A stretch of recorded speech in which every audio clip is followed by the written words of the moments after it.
This is teaching Bishop Willie Dixon of a Cry for a Generation ministry. We're glad to be coming to your home by way of the internet, DVD. We thank God for this opportunity to minister His word. We want to talk to you a few minutes. Why can't you see?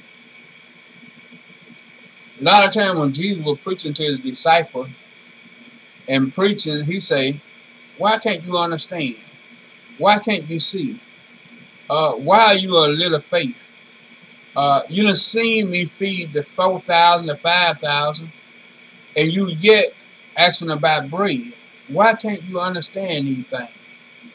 So my mind go back to the creation, when God created the heaven and the earth. And He made everything. If you go back and read Genesis, the first chapter through the third chapter, if you go back and read it, it'll give you an account of the creation.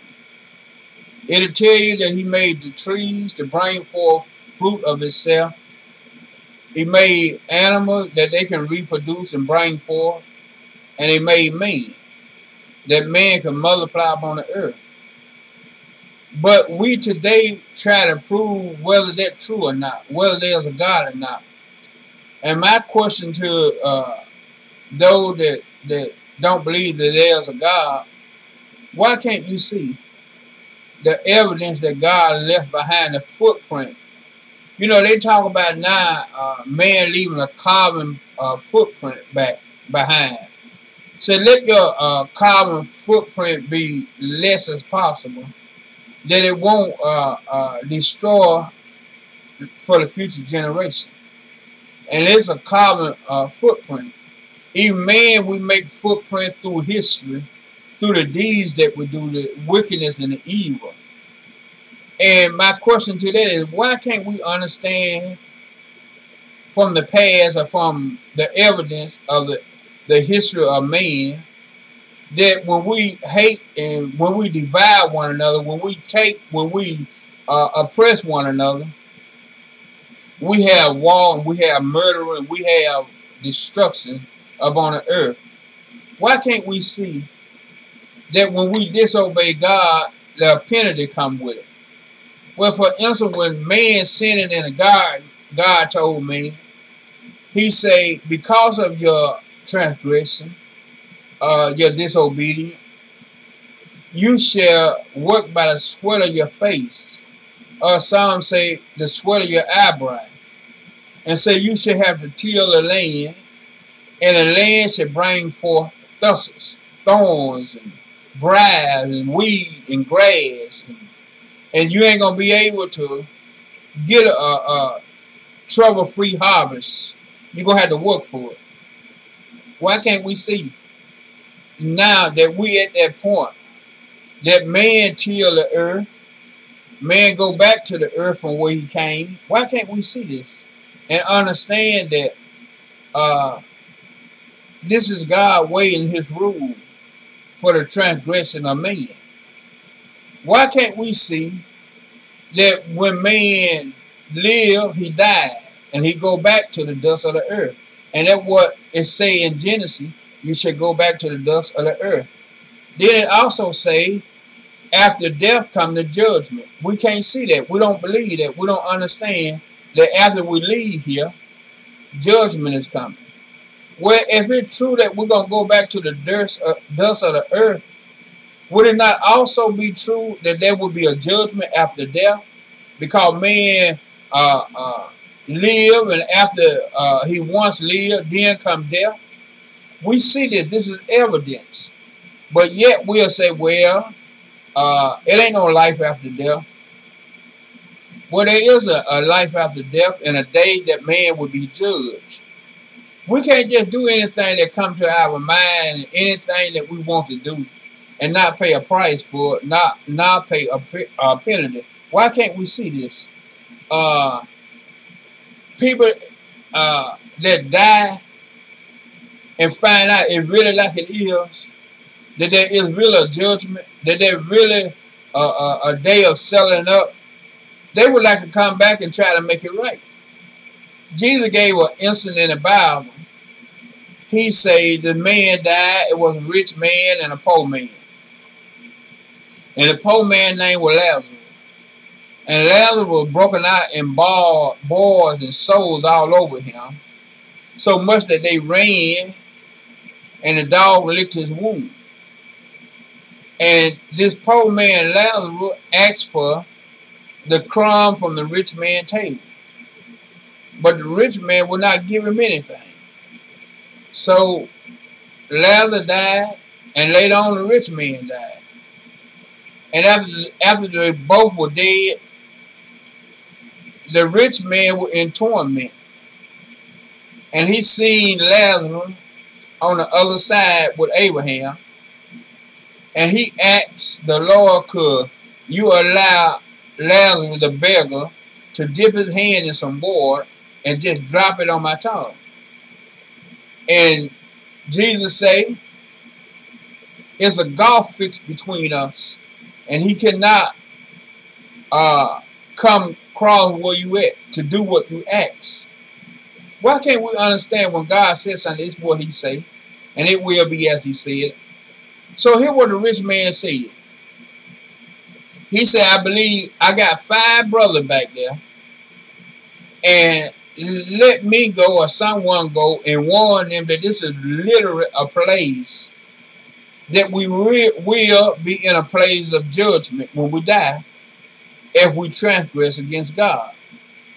But Jesus refused his request, and it's the same today. We can see so much better in hindsight after you done did something. Give it a little time. We can understand what we went wrong at or what we were right at, because we're looking back in hindsight after the deed is done. But we understand that once a deed is done, you can't go back and change it.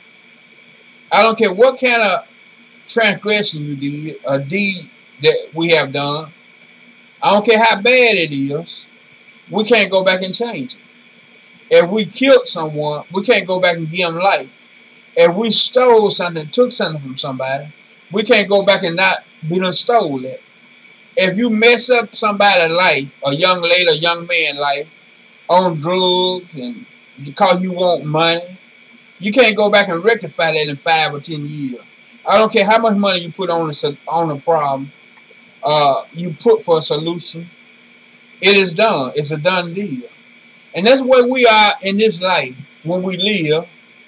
It's a done deal. Whatever we do, after we done did the act, it's going to be recorded that we have done it. Now, in God's eyes, in God's kingdom, we can be forgiven from it. And he won't remember our transgression.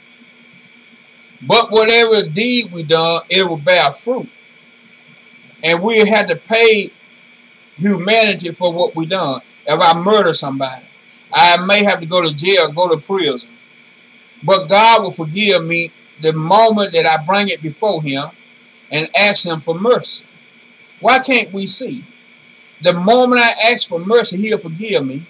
He'll put it in a seal of forgiveness, and he won't remember that thing no more. Now, man gonna remember, and I'll have to pay for what I did among men. If I burn up somebody's property or take somebody's property, I had to pay the penalty for it. But God will forgive me, and if I died that night, God will not remember that deed that I done, because I put it under the blood of Jesus. Why can't we see that the love and the compassion of Christ came down 42 generations? He hung and he bled up on the cross of Calvary to make things right between us and God, between us and his Father.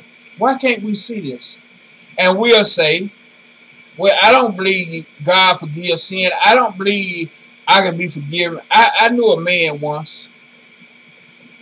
I grew up, and he married my stepsister, and he used to drink a lot. We used to drink. So when God saved me and forgave my sin, gave me a clean slate. I witnessed to him. And he told me, he said, that sound good, but I done did too much. He was an old man. And God can't forgive me. Well, that's a cop-out. And that's the devil's way of keeping you from repenting of your sin, repenting of your deeds. Jesus told the disciples, how long have I been with you? And you don't know me, not my Father. He said, I came and I did the work of my Father among you. I healed the sick, I raised the dead, I gave sight to the blind. The lame began to walk, and sin was forgiven. Jesus said, how much easier is it for me to tell you to take up your bed and walk, or your sin be forgiven you? And the Pharisees, the Sadducees, and the scribes at that time did not understand what he was saying. And they say, who is this man that can forgive sin? Only God can forgive sin. Well, he came in the name of God. He came in the name of his Father. And he came to forgive our sin and our transgression. And to make us a new man before God. Why can't we see that? Why can't we see that when we go on our own way, do our own thing, that hardship come upon us, that sickness and suffering and disease come upon us? When we disobey God, when we look to our own knowledge, our own wisdom, and our own understanding, then when we do that, we end up, the result of the deal will be, we miserable, we depressed, we laden down with sin and trouble, and we don't know what to do. But when we trust God, when we understand what God said, see, he gave us the Old Testament for an example. And a lot of things in the Old Testament, in the law, that God changed and fulfilled it. And it was a purpose for him to change it and to fulfill certain things. Because sometimes things are for a season and things is for a reason at that time.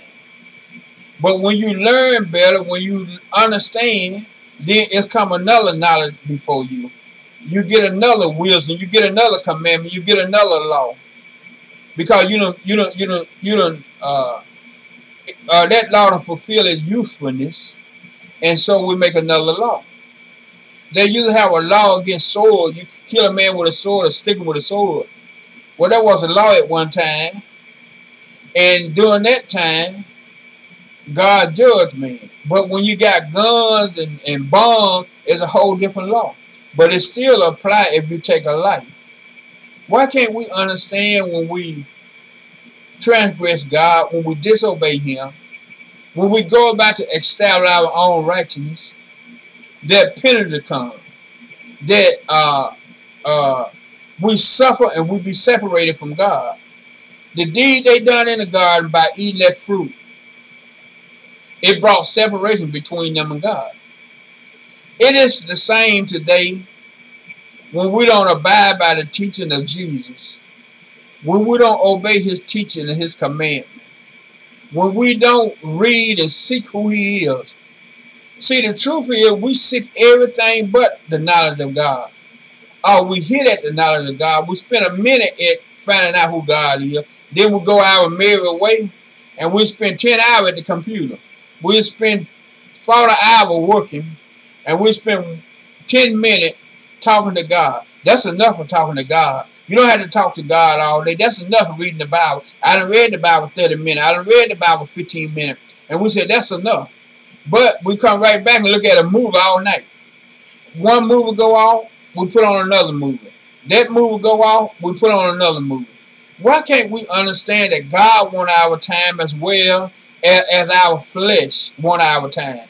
As well as our body needs our time to work, to get food and provision. God needs us to work in his kingdom. Why can't we see that? Why can't we understand that one day he's going to come and we're going to have to give accountability of the life that we done live, the time that we spent, how we spent the time, what we did with the time, who we helped, who we hurt, who we took advantage of, or who we was a blessing to.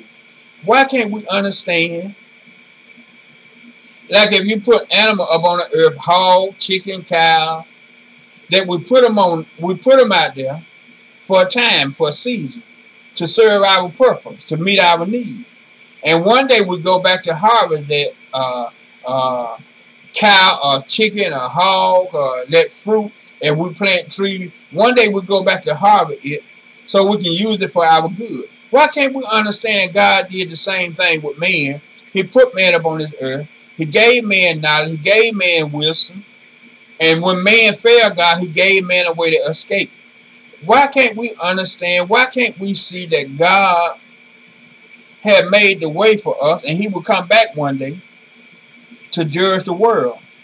We all shall be judged one day. There's one thing that keep me driving, keep me pushing, keep me pressing, because I know it's a day that I'm going to have to give accountability for the life that I done live in this earth. The time I done spent here in this world, I'm going to have to give accountability to God. This is our time to realize that we should be good stewards over what God done placed us, what God done put us in charge of. He said, go into all the world and preach the gospel and make disciples of me. Teach me in my way, show them my way, that they become a follower of me, a believer of me, that they can put my standard in the earth. You wonder why men killing babies and raping and molesting? Because they don't have hope and confidence that God is. They have no faith that God is. Therefore, they obey their lust, their flesh, their desire, and they work wickedness upon the earth. But God have sought a day in which he going to judge all the deeds of man, all the action of man. I don't care about you club hopping, church hopping, going to church and dancing and praying and speaking in tongues. But if your heart not right with God, you're going to be judged for it. He gave us a way to escape. I don't care if you go to the club and you drinking and you drunk and you do this and that. But you realize that God going to judge that. And in that hour, in that time, in that day, it will not be any excuse taken. By me being in church over 30 plus years will not be an excuse why I didn't get things right with God, why I didn't obey God. Now the church became a meeting place, a place to gather together and do business. Pass out business card, make contact so you can make money. But that ain't what the church was designed for. The church was designed to help man, to guide man, to lead man, and to cause man to have faith in God, to trust God. And the church was a solution for man, his problem, his trouble. He could come to the house of refuge, and he could be, he could get some help for his soul, for his transgression, for his trouble. He could commune with his God. He could fellowship his God. That's why Jesus Christ established the church in the earth. Why can't we see that this is for our good? Not going to church and say, well, I done went to church today. Put on your Sunday best. When I was a little boy, we had Sunday shoes. We had Sunday clothes. That only on Sunday we wear these clothes, these shoes. And we'll shine them up and keep them ready for the next Sunday, so we can go to church and learn about God. It is a very important thing for you to take your kids to church, that they can learn about Christ, that they can learn that there is a heaven and a hell, that they can learn whatever seed you sow, it's going to bear fruit, and that fruit going to come forth. And that fruit going to be a witness against you, against I. Whatever fruit we bear, on the day of judgment, it's going to speak in our behalf, good or bad.